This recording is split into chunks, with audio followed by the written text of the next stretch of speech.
Good morning, Betsy Bell here with Betsy Bell Enterprises. Happy spring. We're about to have the marker of the new season coming up. Yes, it's going to be pretty exciting, and for some of you still buried in snow, the spring flowers are beginning to poke up, and there's a different sense in the air. So if you've been a couch potato all winter, or various things have kept you from moving very much, here's the moment when you want to change your lifestyle to increase your movement. What I know from an article I've recently read in the AARP is that 3 out of 4 adults fail to meet the aerobic levels and the muscle strengthening activities that are required for a healthy life.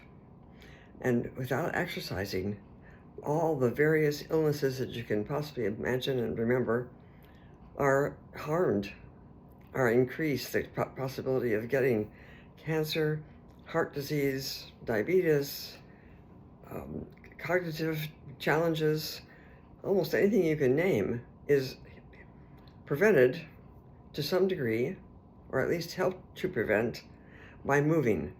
So what keeps us from our motivation? I meet people all the time who just tell me how exciting it is to them to see how much I move. Now, why has that been true? I didn't set out to be the exerciser, but it turns out that I am so much happier when I am moving. And even though my knees are bone on bone and my back often hurts, and I'm slowing down because I am getting really old, I still feel and think of myself as an exerciser. And so if I don't go outside a couple times a day, if I don't get into the wilderness at least once a week, I don't like myself. I'm not happy.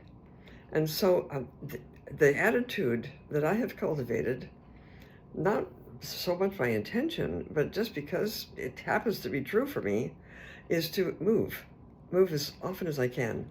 Now, my gang of women who go out with me, we're not going up the steep mountains anymore. And I use a ramp outside instead of going on the staircase. I walk the streets of Seattle, and I don't really do stairs very much anymore. It hurts my knees too much, but I'm still out there. And just yesterday, we had such a gorgeous time in the wilderness, just walking past a pond and another lake and just enjoying being outside. We weren't going very fast, and we certainly weren't going up any mountains, but we were out and we were moving. We totaled about 4.5 miles yesterday, which is wonderful. And that makes such a difference in longevity. It makes such a difference. So if you're having challenges of getting your motivation going, try thinking of yourself as an exerciser. What's your favorite thing? Do you like line dancing? Do you like dancing of any kind? Is walking onerous to you? Then what is the best thing for you?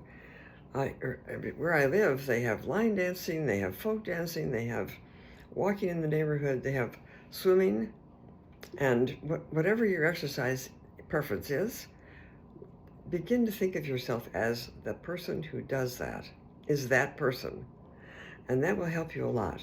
Now, if pain is stopping you, and you don't like taking the NSAIDs because of the damage they do to your stomach, you might consider a round of Shaklee's Pain Relief Complex, which I take twice a day, at night before I go to bed and in the morning when I get up. And today was particularly sore from yesterday, so I took another one at lunchtime. And this might be helpful to you. We also have a new product, which is a liquid collagen that helps to keep the joints in a healthy state. More about that in the written part of this newsletter, but I really encourage you to give yourself two things: a pain-free experience, if possible, and also a motivator that says to you, you are a person who exercises. Be well and keep moving.